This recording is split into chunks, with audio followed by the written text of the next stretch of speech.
My dear Aussie podcast brothers and sisters, how are you? நீங்கள் அனைவரும் உற்சாகத்தோடும் புத்துணர்வோடும் இருப்பீர்கள் என்று நான் நம்புகின்றேன். அன்புமிக்க சகோதர சகோதரிகளே, நம்முடைய வாழ்க்கையிலே நம்மை மற்றவர்கள் ஊக்குவிக்க வேண்டும், மோட்டிவேட் பண்ணணும் அப்படின்னு நம்ம எதிர்பார்த்துக்கிட்டு இருக்கோம். அதில் வாழ்க்கையில் நிறைய விஷயங்கள் அப்படியே புதையுண்டு போய் விடுகிறது என்று ஆய்வுகள் சொல்கிறது. நிறைய பேர் நான் இதை நல்லா பண்ணணும்னு நினைக்கிறேன், மற்றவங்க யாரும் கோஆப்ரேட் பண்ண மாட்டேன்றாங்களே அப்படி சொல்லி தங்களுடைய நோக்கங்களை கடைசி வரையிலே உள்மனதிலே புதைய வைத்து அவர்கள் வாழ்க்கையை முடித்து கொள்கிறார்கள் என்று சொல்கிறது. யார் மேலே சாதனை பண்ணா அப்படின்னு பார்க்கும்போது வெளியிலேருந்து மோட்டிவேட்டர்ஸை எதிர்பார்க்கவே இல்லை. அந்த மாதிரி ஆளுங்க தான் வெளியில் பெரிய ஒரு லைட்டாக கலங்கரை விளக்கமாக தத்தளித்து கொண்டிருப்பவர்களை கரை சேர்ப்பவர்களாக இருந்திருக்கிறார்கள். அந்த வகையில் பார்க்கும்போது ஒரு மாணவன் நல்லா ஸ்கூலில் படிக்கிறான், ஸ்கூலில் படித்து டீச்சர்ஸ்டெல்லாம் நல்ல பேர் அவனுக்கு. ஒரு நாள் ஸ்கூலில் பேச்சு போட்டி வரும்போது அவன் கிளாஸ் டீச்சர்கிட்ட பேர் கொடுக்குறான். வெற்றியின் ரகசியம் அப்படின்ற பேரில் நான் பேசுகிறேன் மேடம். ஓகே. அப்புறம் அன்றைக்கி பேச்சு போட்டி அன்றைக்கி கேட்குறாங்க, ப்ரிப்பேர்டாக இருக்கியா ராஜு அப்படின்னு கேட்குறாங்க. நான் ஃபுல்லாக ப்ரிப்பேர்டாக இருக்கேன் மேடம் அப்படின்ட்டு மேடையில் போய் நிற்கிறான். அதுக்கு முன்னாடி அவன் மைக்கில் பேசினது கிடையாது. மை டியர் ஃப்ரெண்ட்ஸ் அப்படின்னு சொல்லிட்டு, I am going to express my ideas and views about secret of success அப்படின்னு சொல்லி ஆரம்பிக்கிறான். வெற்றியின் ரகசியத்தை பற்றி நான் பேச முற்படுகின்றேன் அப்படின்னு சொல்லிட்டு அந்த குரலில் அவனுக்கு மைக்கில் கேட்டவுடனே மேலே ஸ்டேஜ் ஃபியர் வந்துடுது அவனுக்கு. ஏதாவது தப்பாக ஏதாவது பேசிடுவோமோ அப்படின்னு கால்லாம் நடுங்க ஆரம்பிக்குது, வாயெல்லாம் உலர்ந்து போகிறது. திருப்பி தைரியத்தெல்லாம் வர வச்சுக்கிட்டு வெற்றியின் ரகசியத்தை நான் சொல்லும்போது முதலாவதுனாக நான் சொல்ல விரும்புவது அப்படின்னு சொல்லலாம். அதுவும் ஃபுல்லாக மறந்து போச்சு. 4-5 பாயிண்ட் வச்சுருந்தான், எல்லாம் மறந்து போச்சு. அப்போ திரும்பி டீச்சரை பார்க்குறான். அவங்க சைகை காட்டுறாங்க, பேசு தயா அப்படின்ட்டு. ஆனால் வரமாட்டேங்குது. கீழே இருந்து பசங்கள்லாம் சிரிக்கிறாங்க. எல்லாமே ரகசியமாகவே போயிடுச்சு, வெற்றி ரகசியமாகவே வெளியே வராமல் போயிடுச்சேன்னு ஒருத்தன் சொல்கிறான். எல்லோரும் சிரிக்கிறாங்க. அப்புறம் ஐ எம் சாரி அப்படின்னு சொல்லிட்டு உட்காந்துடுறான். கிளாஸ் பசங்கள்லாம் ஏண்டா உனக்கு சும்மா இருக்க வேண்டியது தானே, நல்லா தெரிஞ்சுன்னா நீ பேசணும் அப்படி இப்படின்லாம் சொல்கிறாங்க. அதுக்கப்புறம் என்ன ஆகுது, ஒரு மாதம் 2 மாதம் இல்லை, 1 வருஷம் 2 வருஷம் அவன் டெய்லி என்ன பேச போகிறோம் அப்படின்றத அவனே வாய்ஸ் ரெக்கார்ட் பண்ணி கேட்குறான். அதுக்கப்புறம் கண்ணாடி முன்னாடி நின்று பேசுகிறான். அதுக்கப்புறம் இப்படி நடந்துக்கிட்டு இருக்குது. 1 வருஷம் 2 வருஷம். அப்புறம் டெட்எக்ஸ் அப்படின்ற ஒரு பெரிய வேர்ல்டு லெவலில் பெரிய அமைப்பு இருக்குது, பெரிய ஆரேட்டர்ஸ்லாம் கலந்துக்கிற இடம். அந்த இடத்துல அவன் பேசுகிற வாய்ப்பு கிடைக்கிது. அதில் அவனுடைய ஸ்கூல் டீச்சர்ஸு, அவனுடைய படித்த சக மாணாக்கர்கள் அந்த இதில் பேச்சு போட்டிகளெலாம் கலந்துக்கிட்டு ஃபஸ்ட்டு வர்றவங்க எல்லோரும் அங்கேயும் வந்திருக்காங்க. அப்போ இது வடநாட்டில் நடக்கிறது, மும்பையில். அதில் நல்ல தேர்ந்த ஸ்பீக்கர்ஸ்லாம் வந்திருக்காங்க.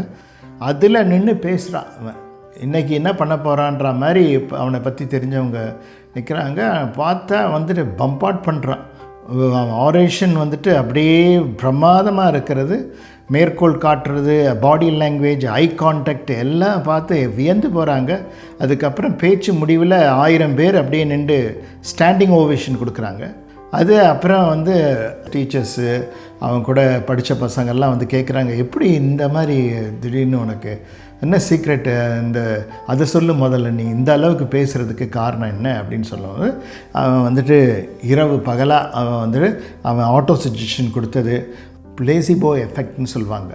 தொடர்ந்து அதை பிரெயினில் சொல்ல சொல்ல சொல்ல விஷுவலைஸ் பண்ண அந்த பிரெயினில் உள்ள இதெல்லாம் பாதைகள்லாம் அதுக்குன்னு உருவாகும் அப்படின்ற மாதிரி அதெல்லாம் பற்றி எடுத்து சொல்கிறான். பிளேசிபோ எஃபெக்ட்னா என்ன, விஷுவலைசேஷன்னா என்ன அப்படின்லாம் பற்றி சொல்கிறான்.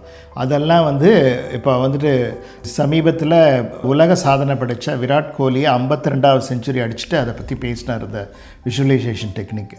அந்த மாதிரி அதெல்லாம் அவன் அந்த பேச்சுக்கு முன்னாடி கடந்த 3 ஆண்டுகளாக நான் இதை பண்ணிக்கிட்டு இருக்கேன், இப்போ வந்து நம்ம வந்து ஃபஸ்ட்டு வந்து எப்போவுமே நம்ம வந்து வெளியில் ரொம்ப என்கரேஜ்மெண்ட்டை எதிர்பார்க்கக்கூடாது. நம்ம வெளியில் யாராவது வந்து நம்மளை வந்துட்டு தூக்கி விடுவாங்க அப்படின்னு நம்ம நினைக்கக்கூடாது.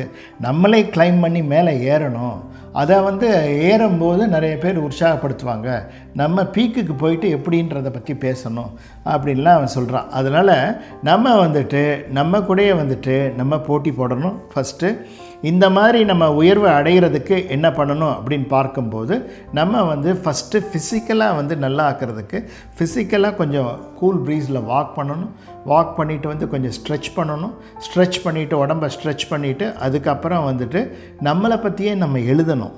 நம்ம பற்றி என்ன நினைக்கிறோம், நம்ம வளர வேண்டிய விஷயங்கள், வளர்த்து கொள்ள வேண்டிய விஷயங்கள் என்ன அப்படின்றத பற்றி எழுதணும்.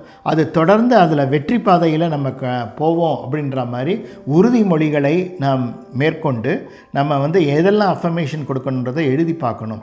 அதுக்கப்புறம் நம்மளை வந்துட்டு நல்ல ஒரு நண்பர்கள் வட்டத்தை வச்சுக்கிட்டு நம்ம கருத்துக்களை நம்ம பதிவு செஞ்சு அது எப்படி இருக்குது அப்படின்றத அவங்கக்கிட்ட வந்துட்டு விமர்சனம் செய்ய அவங்களுக்கு உரிமையை கொடுத்து நம்ம கேட்கணும். அவங்களுடைய விமர்சனத்தை உள்வாங்கி கொண்டு அதுக்கேற்ற மாதிரி நம்ம ஓவராக ரியாக்ஷன் கொடுக்காம அது எந்த அளவுக்கு உண்மை, இன்னும் அதை விட இன்னும் சிறப்பாக அவங்க சொன்னதை விட சிறப்பாக என்ன பண்ணலாம் அப்படின்றத பற்றி யோசிக்கணும். அப்படி யோசிக்கும்போது நம்ம அதுக்கு சம்மந்தமாக மிக தேர்ந்த முறையில் வெற்றி பெற்றவர்களை சந்தித்து பேசணும். நல்ல நூல்களோடு தொடர்பு கொள்ளணும். அப்போ வந்து நம்ம வந்துட்டு தனிப்பட்ட முறையில் யாரையாவது ஒரு ஆள் நமக்கு மோட்டிவேட் பண்ணலையே அப்படின்ற எக்ஸ்பெக்டேஷனோடு நம்ம இருக்க மாட்டோம்.